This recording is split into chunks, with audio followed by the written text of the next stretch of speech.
ইব্রাহিম আলাইহিস সালাম একবার আজরাইলকে বলছিল, মালাকুল মউত আজরাইল, নাফরমানের জান কবজ করবার সময় তুমি যেই চেহারাটা হয় তোমার, ওটা আমার একটু দেখাও।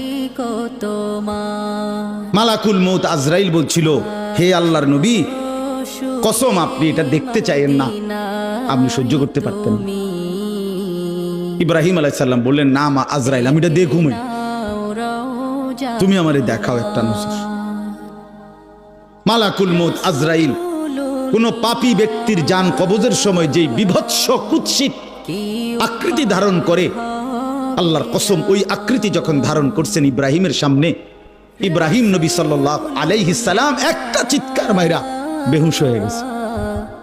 লম্বা সময় পরে যখন হুঁশ আসছে, তো আমি নিজে পড়ছি কিতাবে, আরবি কিতাবে, ইব্রাহিম আলাইহিস সালাম আল্লাহকে বলছে, আল্লাহ আপনার জাতের কসম মাওলা, কোন নাফরমান পাপী তার কবরের আযাব, আখিরাতের আযাব, জাহান্নামের আযাব কিছুই লাগবে না, শুধু মালাকুল মউত আজরাইলের এই বিভৎস দৃশ্য যদি সে একবার দেখে, তো তার 60 বছরের নাফরমানির শাস্তির জন্য এটাই যথেষ্ট।